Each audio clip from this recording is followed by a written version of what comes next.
جیسے ہی میں کمرے سے باہر جانے لگی اس نے میرا بازو پکڑا اور کھینچ کے مجھے اپنے روبرو کھڑا کر لیا۔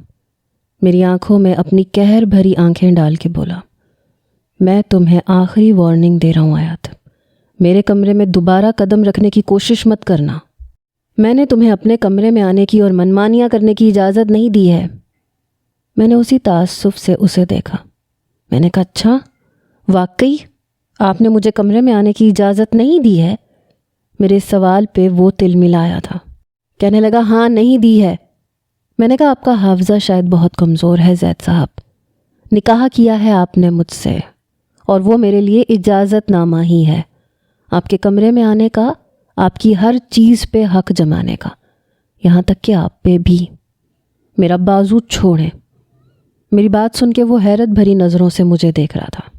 اوہ، تو پھپھو ٹھیک کہتی تھیں، تم حسن کو سنبھالتے سنبھالتے میرے گھر پہ بھی قبضہ کرنا چاہتی ہو۔ جان بوجھ کے تم نے یہ کھیل رچایا تھا آیت، اپنے کزن کے ساتھ مل کے مجھے بدنام کرنے کا، تاکہ میں تمہارا احساس کرتے ہوئے تم سے نکاح کر لوں، اور تم… وہ مجھ پہ شک کر رہا تھا۔ میں سوچ بھی نہیں سکتا تھا کہ تم… یہ سن کے میرے اندر جیسے آگ سی لگی تھی۔ میں صرف تحفظ چاہتی تھی، اس کی تھوڑی سی محبت چاہتی تھی، اور وہ… میں نے کہا، آپ بس یہی سوچ سکتے ہیں، ایسا کریں طلاق دے دیں مجھے، میں ابھی آپ کے گھر اور آپ کی اس دولت پہ لعنت بھیج کے چلی جاتی ہوں۔ زید، جس چیز پہ آپ اتنے انسیکیور ہیں مجھے نہیں چاہیے، یہ سب اپنے پاس رکھیں۔ میں اس کی گرفت سے اپنا بازو چھڑوانے کی کوشش کر رہی تھی۔ وہ کہنے لگا، پھر کیا چاہیے تمہیں؟ میں نے کہا، جو مجھے چاہیے وہ آپ مجھے دے ہی نہیں سکتے، میرا بازو چھوڑیں۔ وہ کہنے لگا، ذرا بتاؤ مجھے کس مقصد کے ساتھ تم نے مجھ سے شادی کی ہے؟ میں نے کہا، مجھے تحفظ چاہیے تھا، تھوڑی سی محبت چاہیے تھی، لیکن آپ شاید محبت سے خالی ہیں، میرا بازو چھوڑیں، مجھے جانے دیں۔ میری بات سن کے وہ طنزیہ مسکرایا، کہنے لگا، تحفظ تو میں تمہیں دے رہا ہوں، یہ کہو کہ مرد کی محبت کے لیے بے چین ہو۔ ہوتا ہے، میں سمجھ سکتا ہوں، تمہاری خواہش اپنی جگہ جائز ہے، لیکن تم نے دروازہ غلط جگہ کھٹکھٹایا ہے آیت۔ میری زندگی میں مہر کے علاوہ کسی بھی لڑکی کی کوئی گنجائش نہیں ہے، مجھے صرف اپنے بیٹے کے بڑے ہونے کا انتظار ہے، اتنا صبر کر لو، پھر کر لینا کسی سے شادی۔ میں نے کہا، اپنا مشورہ اپنے پاس رکھیں اور میرا بازو چھوڑیں۔ اس نے میرا بازو چھوڑ دیا۔ میں کمرے سے باہر نکل گئی، اپنے کمرے میں آ کے لیٹ گئی۔ پتہ نہیں دل بھی وہاں پہ جا کے دغا کیوں کرتا ہے جہاں قسمت کے ستارے نہیں ملتے۔ میری آنکھوں سے آنسو بہنے لگے۔ میں نہیں جانتی تھی کہ صبح تک مجھے بخار ہو جائے گا۔ حسن میرے چہرے پہ ہاتھ مار رہا تھا، اسے شاید بھوک لگ رہی تھی، اور مجھ میں اتنی ہمت بھی نہیں تھی کہ میں اٹھ کے اسے فیڈر بنا دوں۔ بمشکل میں نے ملازمہ کو آواز دی، وہ میرے کمرے میں آئی۔ میں نے کہا، مجھے بہت بخار ہے، پلیز اسے فیڈر بنا دو، میں اسے پلا دیتی ہوں۔ میری بات سن کے وہ فوراً سے باہر چلی گئی، حسن کے لیے فیڈر بنا کے لے آئی۔ میں بڑی مشکل سے اٹھی تھی، تکیہ اپنے بیڈ کے کراؤن سے لگایا۔ جیسے ہی اٹھ کے بیٹھی، حسن میری گود میں آ کے بیٹھ گیا، مم کہتے ہوئے میرا ہاتھ پکڑ کے اپنے سینے پہ رکھ لیا۔ میں نے اسے فیڈر پلایا۔ ملازمہ نے مجھے ناشتہ بھی کمرے میں لا کے دے دیا تھا۔ میرے جسم میں بہت درد تھا، میں نے بخار کی اور درد کی میڈیسن کھائی۔ میری آنکھوں سے پانی بہے جا رہا تھا، شاید تیز بخار کی وجہ سے۔ میں پھر سے بیڈ پہ لیٹ چکی تھی۔ حسن اپنے کھلونوں سے کھیلنے لگا، لیکن بیڈ پہ میرے پاس ہی بیٹھا رہا۔ میں اس کی میڈیسن کی خوراک اسے وہیں پہ دے رہی تھی، لیکن مجھ سے اٹھا ہی نہیں جا رہا تھا۔ ذرا سا چلتی تھی تو چکر آنے لگتے تھے۔ رات کو شاید زید لیٹ گھر آیا تھا، تب تک ملازمین جا چکے تھے۔ حسن کو بھوک لگ رہی تھی اور مجھ سے اٹھ کے بیٹھنا مشکل ہو رہا تھا۔ میں نے دیکھا تو حسن کے فیڈر سب کے سب دھونے والے تھے۔ میں کمرے سے باہر آ گئی، لڑکھڑاتے قدموں سے کچن میں پہنچی۔ اس کے تمام فیڈر میں نے دھوئے۔ اسی وقت مجھے کچن میں کھٹکے کی آواز آئی۔ میں نے پلٹ کے دیکھا تو زید فریج میں سے پانی کی بوتل نکال رہا تھا۔ میں نے فوراً سے اپنا رخ بدل لیا۔ شاید میرے اترے ہوئے چہرے کو دیکھ کے اسے کچھ احساس ہوا۔ کہنے لگا تمہاری طبیعت تو ٹھیک ہے؟ میں نے کوئی جواب نہیں دیا۔ تمام فیڈر ایک پلیٹ میں رکھے اور کچن سے باہر نکل گئی۔ میرے سر میں شدید درد تھا، آنکھیں کھلنے کا نام نہیں لے رہی تھیں۔ بمشکل چلتے ہوئے میں کمرے تک پہنچی۔ کمرے کا دروازہ کھولا تو سامنے حسن مجھے دیکھ کے فوراً میری طرف لپکنے لگا۔ میں نے پلیٹ سائڈ ٹیبل پہ رکھی، اس کا فیڈر بنایا۔ میں نے بیڈ کراؤن پہ تکیہ رکھا اور حسن کو اپنی گود میں بٹھا کے فیڈر پلانے لگی۔ دروازے پہ ذرا سی دستک ہوئی۔ زید نے دروازہ کھولا۔ اس وقت میں بیڈ کے کراؤن سے ٹیک لگائے، آنکھیں بند کیے حسن کو فیڈر پلا رہی تھی، جب مجھے قدموں کی چاپ اپنے قریب سنائی دی، لیکن میں نے آنکھیں نہیں کھولیں۔ اس نے میرے ماتھے پہ اپنے ہاتھ کی پشت رکھی۔ کہنے لگا تمہیں بہت بخار ہے، ایسا کرو تم حسن کو مجھے پکڑا دو۔ میں نے کہا جی نہیں، یہ میری ڈیوٹی ہے اور میں نبھاؤں گی، آپ جائیں یہاں سے۔ وہ کہنے لگا ہر بات پہ ضد اچھی نہیں ہوتی، میں نے تمہیں ایسا کچھ نہیں کہا۔ میں نے کہا میں نے بھی آپ سے کچھ نہیں کہا، پلیز جائیں یہاں سے، مجھے میرے حال پہ چھوڑ دیں۔ وہ کہنے لگا چلو میرے ساتھ، میں تمہیں ڈاکٹر کے پاس لے کے جاتا ہوں۔ میں نے کہا مجھے آپ کے احسان کی ضرورت نہیں ہے، مروں گی نہیں میں، بے فکر رہے۔ حسن میری گود میں سو چکا تھا۔ میں نے اسے بیڈ پہ لٹایا، اپنا تکیہ درست کیا اور لیٹ گئی۔ وہ کہنے لگا آیت میرے ساتھ ڈاکٹر کے پاس چلو، تمہیں بہت تیز بخار ہے۔ میں نے کہا آپ جائیں یہاں سے، پلیز مجھے پریشان مت کریں۔ وہ کہنے لگا میں نے آج تک تم جیسی ضدی لڑکی نہیں دیکھی۔ میں نے کہا میرے بعد دیکھیں گے بھی نہیں۔ ٹھیک ہے، اتنا ہی شوق ہے تمہیں مرنے کا تو مرو۔ یہ کہہ کے وہ میرے کمرے سے باہر چلا گیا، دروازہ بھی بند کر دیا۔ میں آنکھیں بند کر کے لیٹ چکی تھی۔ پتہ نہیں رات کا کون سا پہر تھا، مجھے شدت سے سردی لگ رہی تھی۔ میں بری طرح سے کپ کپا رہی تھی۔ گرمیوں کا موسم تھا، اے سی بھی چل رہا تھا اور لحاف بھی بیڈ پہ موجود نہیں تھا۔ شاید بخار کی شدت سے مجھے سردی لگ رہی تھی۔ میں بار بار اپنی ماں کو پکار رہی تھی۔ پتہ نہیں کیوں آج ماں بہت یاد آ رہی تھی۔ اکثر ممانی کے گھر پہ بھی جب مجھے بخار چڑھتا تھا تو وہ میری پرواہ نہیں کرتی تھیں، بلکہ مجھے باتیں سناتی تھیں۔ تو بخار کی شدت میں مجھے اپنی ماں بہت یاد آتی تھی، کیونکہ وہ میرا بہت خیال رکھتی تھیں۔ میں اپنے ماں باپ کی اکلوتی بیٹی تھی۔ وہ زیادہ امیر تو نہیں تھے، لیکن پھر بھی مجھ سے بہت پیار کرتے تھے۔ پتہ نہیں کیوں میں سسکیوں سے رو رہی تھی۔ بڑی شدت سے یہ احساس ہو رہا تھا کہ اگر وہ زندہ ہوتے تو میری زندگی کبھی ایسی نہیں ہوتی۔ میں بار بار امی امی پکار رہی تھی، رو بھی رہی تھی۔ مجھے بہت سردی لگ رہی تھی۔ جب مجھے لگا کہ کمرے کا دروازہ کھلا ہے، میری آنکھیں بخار کی شدت سے کھل نہیں رہی تھیں۔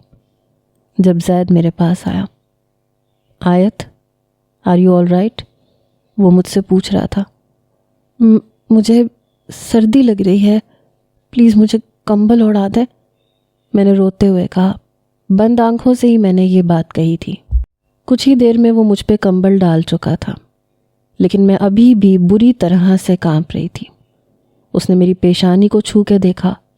اف، بہت تیز بخار ہے تمہیں، عجیب ضدی لڑکی ہو، یہ کہہ کے وہ کمرے سے باہر چلا گیا۔ میں ابھی بھی کانپ رہی تھی۔ کچھ دیر بعد دروازہ کھلا، پھر مجھے لگا جیسے وہ میرے برابر میں آ کے بیٹھ چکا ہے۔ وہ میرے ماتھے پہ پانی کی پٹیاں رکھ رہا تھا۔ میری آنکھیں بری طرح سے جل رہی تھیں۔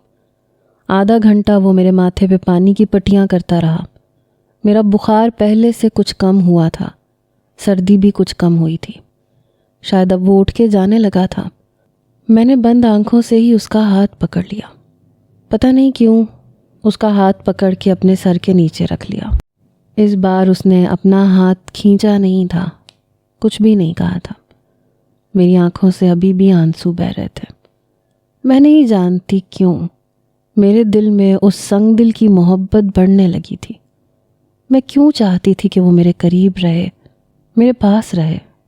پھر مجھے محسوس ہوا جیسے وہ میرے چہرے پہ بکھرے بال پیچھے کر رہا ہے، بار بار میری پیشانی پہ اپنا دوسرا ہاتھ رکھ کر بخار کا اندازہ لگانے کی کوشش کر رہا ہے۔ میں سو چکی تھی۔ جب میری آنکھ کھلی تو ابھی بھی اس کا ہاتھ میرے ہاتھ میں تھا۔ میرے بیڈ پہ وہ بیٹھنے کے انداز میں میرے ہی تکیے پہ سر رکھ کے سو رہا تھا۔ میرے لیے اپنی پوری رات کالی کر چکا تھا۔ پھر یہ کیسے کہہ سکتا تھا کہ میں اس کے لیے اہم نہیں ہوں؟ اہم نہیں ہوتی تو یوں رات بھر وہ میرے لیے پریشان نہیں ہوتا۔ میں نے جان بوجھ کے کہنا شروع کر دیا کہ مجھے سردی لگ رہی ہے۔ اس کی آنکھ کھلی۔ میں نے اپنی آنکھیں نہیں کھولی تھیں۔ آیت کیا ہوا؟ وہ مندی مندی آنکھیں کھولے، آدھے سے زیادہ نیند میں چور تھا۔ میں نے کہا بہت سردی لگ رہی ہے۔ یہ کہتے ہوئے میں اس کے اور بھی قریب ہو چکی تھی۔ شاید وہ بھی کچھ بے بس سا ہوا تھا۔ وہ میرے کمبل میں آ چکا تھا۔ میں اس کی شرٹ اپنے ہاتھ میں پکڑ چکی تھی۔ ایک لمحہ لگا تھا اور وہ مجھے اپنے اندر سمیٹ چکا تھا۔ میرا دل یکبارگی سے دھڑکا تھا۔ دل اس کا بھی بڑی زور زور سے دھڑک رہا تھا۔ میں اس کے سینے میں اپنا منہ چھپا چکی تھی۔ وہ البتہ کچھ ہچکچا رہا تھا۔ نہ مجھے خود سے دور کر پا رہا تھا، نہ ٹھیک سے قریب ہو پا رہا تھا۔ کسی مشین کی طرح سے اس کا دل تیزی سے چل رہا تھا۔ وہ میرے قریب تھا مگر کترا بھی رہا تھا۔ لیکن میں پرسکون تھی۔ میں بڑی گہری نیند سو چکی تھی۔ حسن کی چوں چوں پہ شاید ہم دونوں چونکے تھے۔ جیسے ہی ہم دونوں کی نظروں کا تصادم ہوا، وہ بری طرح سے گڑبڑایا۔ مجھ سے فوراً پیچھے ہٹ گیا۔ میں اٹھنے لگی تو کہنے لگا لیٹی رہو، میں حسن کو سنبھال لوں گا۔ بیڈ سے کھڑا ہو کے وہ بیڈ کی دوسری جانب آ چکا تھا۔ حسن کو گود میں بھر کے اسے فیڈر بنا کے پلایا، یہاں تک کہ اس کا پیمپر تک چینج کیا۔ حسن پھر سے سو چکا تھا۔ وہ کہنے لگا میں تمہیں ناشتہ بنا کے دیتا ہوں، تم کچھ کھا لو، پھر ڈاکٹر کے پاس چلتے ہیں۔ وہ بڑی نرمی سے بات کر رہا تھا۔ مجھے لگا میں کوئی حسین خواب دیکھ رہی ہوں۔ کیا یہ وہی شخص تھا، وہی زید ہارون جس کے چہرے پہ کبھی سختی ختم نہیں ہوتی تھی؟ کچھ پل کے لیے مجھے لگا کہ شاید میں جیت چکی ہوں۔ اس کے ارادے اور خیالات میرے لیے بدل گئے ہیں۔ وہ میرے لیے خود ناشتہ بنا کے لایا، ٹرے میرے سامنے رکھی، کہنے لگا ابھی ملازمین نہیں اٹھے اور مجھے چائے کے علاوہ کچھ بھی بنانا نہیں آتا۔ میں اٹھ کے بیٹھ چکی تھی۔ چائے کے ساتھ بسکٹ تھے، لیکن سب کچھ کڑوا سا لگ رہا تھا۔ بمشکل ہی میں نے ناشتہ کیا۔ وہ مجھے سہارا دیتے ہوئے ڈاکٹر کے پاس لے گیا۔ موسمی بخار تھا، ڈاکٹر نے میڈیسن لکھ کے دے دی۔ زید مجھے واپس گھر لایا، میرا بہت خیال رکھ رہا تھا۔ 2 دن میں میں ٹھیک ہو گئی تھی، لیکن میں نے نوٹ کیا تھا کہ وہ مجھ سے نظریں ملانے سے کترانے لگا تھا۔ زید نے اپنے ہر کام کے لیے ایک 15 سالہ لڑکا رکھا ہوا تھا جو اس کے چھوٹے موٹے کام کرتا تھا۔ اس کے کپڑے نکالتا تھا، اس کا بٹوا، اس کی دوسری چیزیں اس کے سامنے رکھتا تھا، اس کے شوز پالش کرتا تھا۔ جب وہ آفس کے لیے تیار ہوتا تھا تو وہ لڑکا اس کی مدد کرتا تھا، اور اسی دوران وہ زید کے کمرے کی صفائی بھی کر دیتا تھا۔ لیکن آج وہ لڑکا چھٹی لے کے جا چکا تھا کہ گاؤں میں اس کی والدہ بیمار تھی۔ اگلے روز جب وہ نہانے کے لیے گیا تو میں اس کے کمرے میں آ گئی۔ اس کی الماری میں سے کپڑے نکال کے بیڈ پہ رکھ دیے، اس کی ہر چیز ریڈی کر کے کمرے سے باہر آ گئی۔ کچن میں آ کے ملازمہ سے ناشتہ ریڈی کروانے لگی۔ حسن جاگ چکا تھا، اب وہ چلنے بھی لگا تھا۔ کمرے سے کچن میں مجھے ڈھونڈتا ہوا پہنچا، مم کرتا اپنا خالی فیڈر مجھے پکڑا رہا تھا۔ شاید اسے بھوک لگی تھی۔ میں اسے گود میں اٹھائے باہر آ گئی۔ زید اس وقت ٹیبل پہ بیٹھ چکا تھا۔ میں حسن کو اپنے ساتھ ناشتہ کروانے لگی، زید کے کپ میں بھی چائے ڈال کے دی۔ اس سے پہلے کہ میں اسے ناشتہ سرو کرواتی، وہ کہنے لگا میں خود لے لوں گا۔ میں نے کہا نہیں، میں خود دوں گی۔ میں نے پلیٹ میں آملیٹ نکال کے دیا، بریڈ کے سلائس بھی دیے۔ وہ کہنے لگا میں خود سے بھی اپنے کام کر سکتا ہوں، تم میرے کام مت کیا کرو۔ میں نے کہا آپ کے مجھ پہ بہت احسانات ہیں زید صاحب، میں انہیں چکانا چاہتی ہوں، اس لیے یہ سب کر رہی ہوں، اس لیے مجھے یہ کرنے دیں۔ وہ کچھ حیران سا تھا۔ میں نے کون سا احسان کیا ہے آیت؟ میں نے کہا بخار میں میری تیمارداری کی ہے، رات بھر میرے لیے جاگتے رہے، مجھے ڈاکٹر کے پاس بھی لے کے گئے، احسان تو ہے آپ کا۔ وہ کہنے لگا تم بھی حسن کا بہت خیال رکھتی ہو اور میں نے ایسا بھی کچھ نہیں کیا۔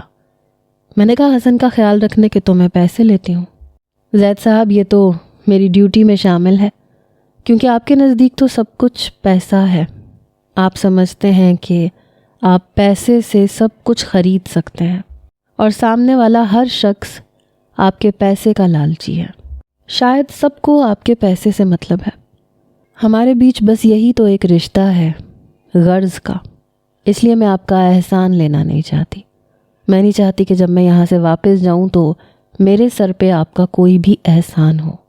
آپ نے مشکل وقت میں مجھ سے نکاح کر کے مجھ پہ بہت بڑا احسان کیا، میرے آوارہ کزن سے میری جان چھڑوائی، احسانات تو بہت ہیں آپ کے مجھ پہ۔ میری بات سن کے اس کے ماتھے پہ بل پڑے۔ وہ کہنے لگا اوکے، شوق سے ان احسانات کو چکائیں مس آیت، یہ کہہ کے وہ اٹھ کے چلا گیا، اور میں جان بوجھ کے اس کے سارے کام کرنے لگی۔ اب وہ مجھے روکتا بھی نہیں تھا۔ 3 سال گزر گئے تھے، حسن کے ساتھ ساتھ زید بھی میرا عادی ہو چکا تھا، مگر وہی انا اپنی جگہ قائم تھی، وہ مجھ سے اظہار نہیں کرتا تھا۔ اب میں حسن کو اپنے ساتھ لے جایا کرتی تھی، زید مجھے کچھ نہیں کہتا تھا۔ ایک بار میں حسن کو مال لے گئی، وہاں مجھے اپنا یونیورسٹی کا ایک کلاس فیلو مل گیا۔ مجھے حسن کے ساتھ دیکھا تو پوچھنے لگا کہ یہ کون ہے؟ میں نے کہا میرا بیٹا ہے۔ وہ کہنے لگا بہت کیوٹ ہے، پھر کہنے لگا کافی ٹائم بعد تمہیں دیکھا، اگر مائنڈ نہ کرو تو مل کے چائے پئیں؟ میں نے کہا کیوں نہیں۔ ہم مال کے ٹاپ فلور پہ بنے کیفیٹیریا میں آ گئے۔ وہ مجھ سے باتیں کرنے لگا۔ میں نے کہا شادی ہو گئی تمہاری؟ وہ کہنے لگا ابھی نہیں، کیونکہ ردا نے انکار کر دیا۔ اس کا افیئر میری کلاس کی ایک لڑکی ردا کے ساتھ چل رہا تھا۔ وہ دونوں ہی ایک دوسرے کو بہت پسند کرتے تھے، اور مجھے تو یہی لگا تھا کہ شادی ہو چکی ہوگی۔ وہ ذرا سا مسکرایا، کہنے لگا نہیں، آج کل کی لڑکیاں بہت سمجھدار ہیں، ردا کو مجھ سے بہتر کوئی مل گیا تھا، اس لیے مجھے چھوڑنے میں اس نے زیادہ وقت نہیں لگایا۔ میں نے کہا اوہو، یہ تو اس نے اچھا نہیں کیا۔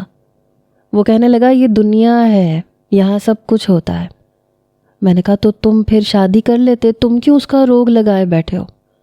وہ کہنے لگا نہیں، روگ نہیں لگایا، بس خود کو اسٹیبلش کرنا چاہ رہا تھا، بہت جلد کر لینی ہے میں نے شادی۔ میں نے کہا جب دوسروں کو ہماری پرواہ نہیں تو ہمیں بھی ان کی پرواہ نہیں کرنی چاہیے۔ وہ کہنے لگا بالکل ٹھیک کہہ رہی ہو تم۔ باتوں باتوں میں ہمیں پتہ ہی نہیں چلا، 2 گھنٹے گزر گئے۔ اس نے مجھے اپنا نمبر بھی دے دیا، کہنے لگا تمہاری باتوں نے مجھے بہت موٹیویٹ کیا ہے، کبھی ٹائم ملے تو بات کر لیا کرنا۔ میں نے کہا ہاں کیوں نہیں۔ میں حسن کو ساتھ لے کے جب ڈرائیور کے ساتھ گھر پہنچی تو پورچ میں زید کی گاڑی پہلے سے موجود تھی۔ میں اندر آ گئی، وہ لاؤنج میں ہی بیٹھا سگریٹ پی رہا تھا، اور یہ پہلی دفعہ تھا کہ میں نے اسے سگریٹ پیتے دیکھا تھا۔ مجھے دیکھ کے پتہ نہیں اسے کس بات کی تپ چڑھی۔ وہ کہنے لگا کہاں سے آ رہی ہو؟ میں نے کہا شاپنگ کر کے۔ بڑی عجیب نظروں سے اس نے مجھے دیکھا، کہنے لگا شاپنگ کر کے یا کسی سے ملاقات کر کے؟ اس کی بات سن کے میں چونک ضرور گئی تھی۔ میں نے کہا میں سمجھی نہیں۔ کہنے لگا وہ لڑکا کون تھا؟ میں تو یکسر بھول چکی تھی کہ میں حمزہ سے مل کے آئی تھی۔ میں نے کہا اچھا وہ میرا کلاس فیلو تھا، ہم ایک ساتھ یونیورسٹی میں پڑھتے تھے۔ آپ کیا میری جاسوسی بھی کرواتے ہیں؟ اس سے پہلے کہ وہ کوئی جواب دیتا میں نے کہا او ہاں یاد آیا، آپ کو مجھ پہ بھروسہ جو نہیں ہوگا، آپ کو لگتا ہوگا کہ میں آپ کے بیٹے کو لے کے کہیں بھاگ جاؤں گی۔ 3 سال ہو گئے ہیں مسٹر زید، لیکن آپ کو ابھی بھی مجھ پہ بھروسہ نہیں ہے۔ وہ کہنے لگا یہ بات نہیں ہے، میں اتفاق سے وہاں پہنچا تھا، اس لیے آپ پہ نظر پڑ گئی۔ میں نے کہا اچھا ٹھیک ہے۔ پھر ملازمہ سے کہنے لگا کھانا لگائیں۔ میں نے اپنے شاپنگ بیگز اٹھائے اور کمرے میں جانے لگی۔ وہ کہنے لگا آیت کھانا نہیں کھاؤ گی؟ میں نے کہا نہیں، میں حمزہ کے ساتھ کھا چکی ہوں، مجھے بھوک نہیں ہے۔ میرا یہ کہنا تھا، پتہ نہیں کیوں اسے بہت غصہ آیا۔ وہ کہنے لگا پچھلے آدھے گھنٹے سے میں انتظار کر رہا ہوں۔ یہ سن کے مجھے حیرت کا بڑی زور کا جھٹکا لگا۔ وہ میرا انتظار کیوں کر رہا تھا؟ میں ابھی ٹھیک سے حیران بھی نہیں ہو پائی تھی جب اس نے ملازموں سے کہا کہ کھانا مت لگانا، کھانا نہیں کھاؤں گا میں، یہ کہہ کے وہ اپنے کمرے میں چلا گیا۔ میں اسے دیکھتی رہ گئی۔ یہ کون سا روپ تھا اس کا؟ میں سمجھ نہیں پا رہی تھی۔ میں اپنے کمرے میں آ گئی۔ حسن بھی کافی تھک چکا تھا، ویسے بھی ہمیں رات کے 9 بج چکے تھے۔ یوں تو اب حسن کھانے پینے لگا تھا، لیکن رات کو فیڈر پی کے ہی سوتا تھا۔ اگلی صبح جب میں زید کے کمرے میں گئی تاکہ اس کے کپڑے نکال سکوں تو وہ پوری الماری بکھیر کے کھڑا تھا، شاید اپنے کپڑے خود نکال رہا تھا۔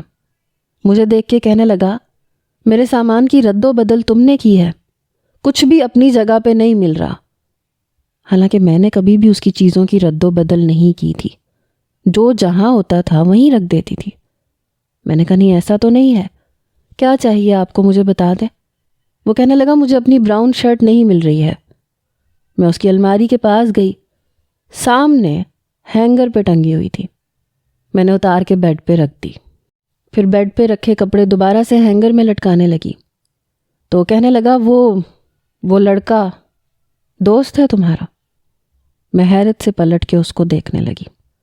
میں نے کہا کون سا لڑکا؟ کہنے لگا وہی تمہارا کلاس فیلو حمزہ۔ میرے لیے حمزہ اتنی اہمیت نہیں رکھتا تھا کہ میں اسے یاد رکھتی۔ میں نے کہا ہاں میرا دوست ہے۔ میری بات سن کے اس کے چہرے پہ تفکر کی لکیریں گہری ہوئیں۔ مجھے لگا جیسے زید کو یہ سب برا لگا ہے، اور اگر برا لگا ہے تو کیوں لگا ہے؟ میں نے کہا بہت پسند کرتا تھا مجھے، اپنا پروپوزل بھی اس نے بھیجا تھا، لیکن میری ممانی نے انکار کر دیا کیونکہ وہ اپنے بیٹے سے میری شادی کرنا چاہتی تھی۔ خیر، میں نے کہا پینٹ کس کلر کی پہنیں گے؟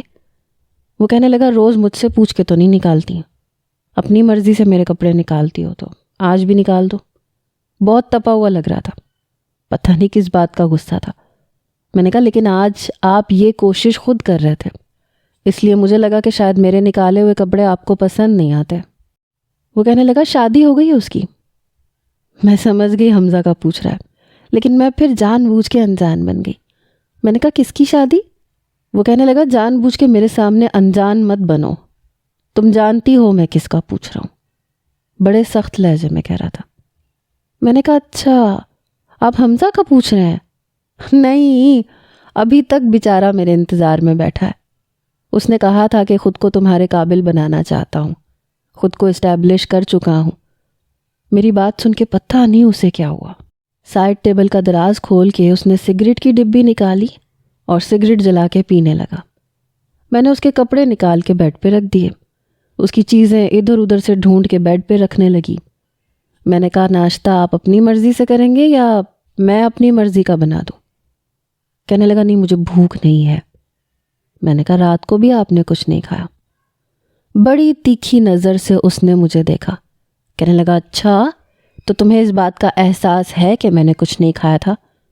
میں نے کہا تو یہ تو نارمل سی بات ہے، آپ نے کھانے سے انکار کر دیا تھا۔ مجھے وہ لڑکا ٹھیک نہیں لگتا، آئندہ اس سے مت ملنا۔ میں نے کہا نہیں آپ کو غلط لگتا ہے، وہ لڑکا بہت اچھا ہے اور بہت شریف ہے۔ 2 سال میں نے اس کے ساتھ پڑھا ہے، بالکل بدتمیز نہیں ہے۔ جتنا میں اسے جانتی ہوں اتنا آپ نہیں جانتے۔ یہ کہہ کے میں کمرے سے باہر آ گئی۔ اسے تپا کے مجھے پتہ نہیں کیوں بڑا مزہ آیا۔ میرا حمزہ کے ساتھ باتیں کرنا اس کے اندر آگ لگا گیا تھا۔ شام کو وہ آفس سے واپس آیا تو میں نے جان بوجھ کے فون کان پہ لگا لیا۔ میں نے کہا ہاں حمزہ؟ نہیں یار آج نہیں آ سکتی، اب روز ملنا آسان تو نہیں ہے، میں ڈیوٹی پہ ہوتی ہوں، سمجھا کرو، دیٹس مائی جاب۔ یہ سن کے زید کے ماتھے پہ بل پڑے۔ میں نے کہا اچھا ٹھیک ہے، وہ میرے سر واپس آ چکے ہیں، میں ان سے پوچھ لیتی ہوں، اگر انہوں نے اجازت دی تو پھر میں آ جاؤں گی، لیکن دیکھو ضد مت کرو، میری مجبوری کو سمجھو، ابھی 2 سال باقی ہیں۔ یہ کہہ کے میں نے فون ڈسکنیکٹ کر دیا۔ وہ بجائے اپنے کمرے میں جانے کے وہیں کھڑا مجھے غصے سے دیکھ رہا تھا۔ میں نے کہا زید صاحب کیا مجھے 1 گھنٹے کی چھٹی مل سکتی ہے؟ کہنے لگا کیوں؟ میں نے کہا وہ بس مجھے ڈنر پہ جانا ہے، اگر آپ کہیں تو میں حسن کو ساتھ لے جاتی ہوں۔ وہ کہنے لگا جی نہیں، کہیں نہیں جاؤ گی تم، اور حسن کے جانے کا تو سوال ہی پیدا نہیں ہوتا۔ بہت بھوک لگ رہی ہے، مجھے کھانا لگاؤ جلدی سے۔ یہ کہہ کے وہ اپنے کمرے میں چلا گیا۔ میں نے ملازمہ سے کہہ کے کھانا لگوایا اور خود حسن کے ساتھ ٹیبل پہ بیٹھ گئی۔ میں نے زید کے آنے کا انتظار نہیں کیا تھا، میں کھانا کھانے لگی۔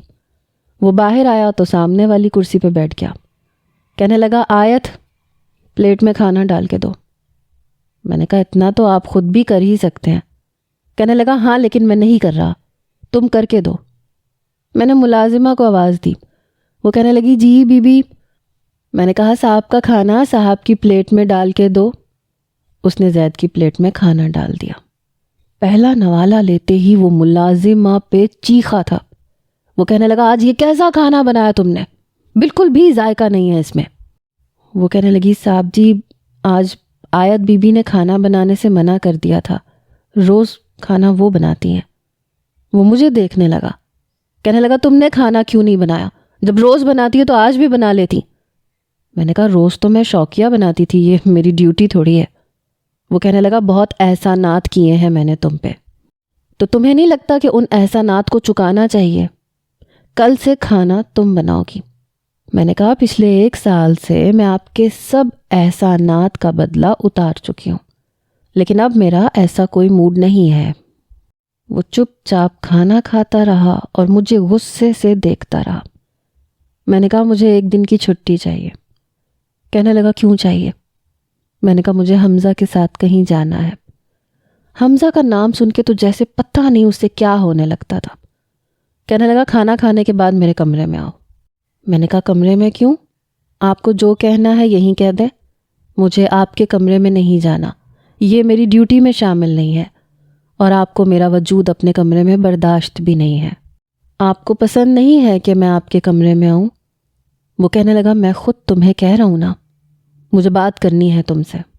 میں نے کہا تو بات آپ یہاں کر لیں، ملازمین کے سامنے نہیں کرنی۔ یہ کہہ کے کھانا بیچ میں چھوڑ کے وہ کمرے میں چلا گیا۔ کچھ دیر کے بعد میں اس کے کمرے میں چلی گئی۔ حسن میری گود میں ہی تھا۔ کہنے لگا بیٹھو۔ میں بیٹھ گئی۔ کہنے لگا یہ تم اپنے کلاس فیلو سے کچھ زیادہ ہی نہیں ملنے لگی، زیادہ ہی نہیں باتیں کرنے لگی؟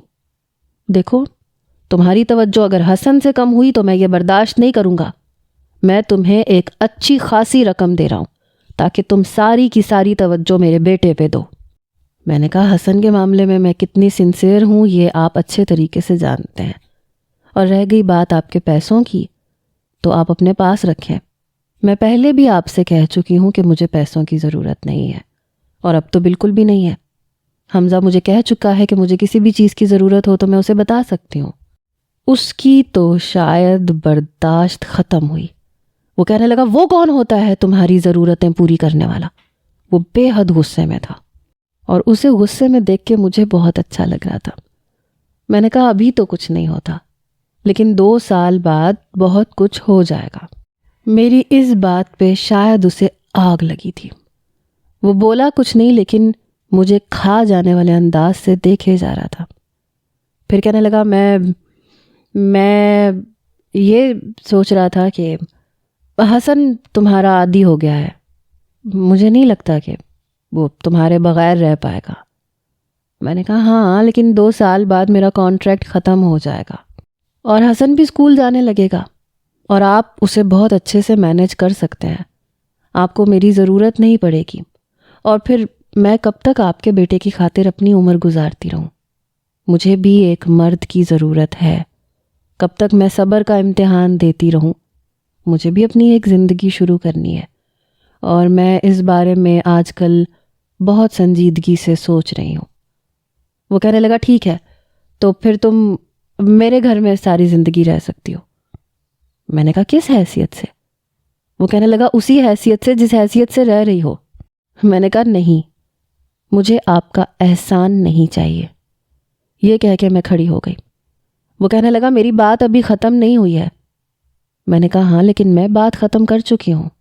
اس سے پہلے کہ میں کمرے کے دروازے تک پہنچتی وہ بڑی تیزی سے میرے قریب آیا۔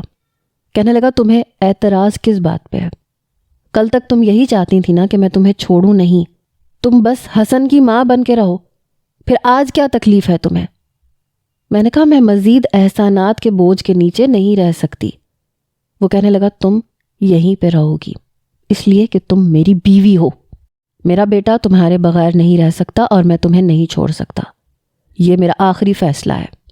میں نے کہا آپ کون ہوتے ہیں مجھ پہ اپنا فیصلہ مسلط کرنے والے؟ میں حمزہ سے وعدہ کر چکی ہوں، مجھے بھی اپنی زندگی جینے کا حق ہے اور آپ مجھے کچھ بھی نہیں دے سکتے کیونکہ آپ کو صرف اپنی پہلی بیوی سے محبت ہے۔ میں کسی بھی بٹے ہوئے انسان کے ساتھ زندگی نہیں گزارنا چاہتی۔ میری بات سن کے کہنے لگا ٹھیک ہے، جاؤ میرے کمرے سے باہر۔ حسن ابھی بھی میری گود میں تھا۔ جیسے ہی میں کمرے سے باہر جانے لگی اس نے میری گود سے حسن کو چھین لیا، کہنے لگا یہ میرے ساتھ سوئے گا۔ یہ سن کے میں حیران ہوئی تھی، ویسے بھی 2 سال بعد اسے میرے ساتھ ہی رہنا ہے تو اچھا ہے اسے عادت پڑ جائے۔ میں غصے میں کمرے سے باہر نکل آئی۔ وہ یہ نہیں کہہ سکتا تھا کہ میں تم سے محبت کرنے لگا ہوں، پلیز آیت مجھے چھوڑ کے مت جاؤ۔ اس ضدی شخص کی انا ختم ہونے کا نام نہیں لے رہی تھی۔ میں غصے سے اپنے کمرے میں آئی، حمزہ کو کال کی۔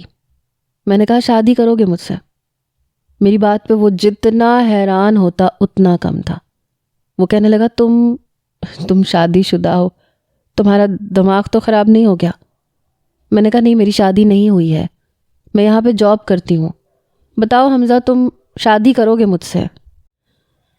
السلام علیکم ریڈرز، اس کہانی کا اینڈ میں آپ پہ چھوڑتی ہوں۔ آپ کے کمنٹس پہ اس کا اینڈ ہوگا کیونکہ بہت سے ریڈرز کا کہنا ہے کہ کچھ بھی ہو جائے اینڈ میں لڑکی ہیرو کے ساتھ ہی آتی ہے، تو اس لیے کون کون یہ چاہتا ہے کہ آیت کی شادی حمزہ سے ہو جائے اور ہیرو بیچارہ ہاتھ ملتا رہ جائے؟ جلدی سے کمنٹس میں بتائیں۔ اللہ حافظ۔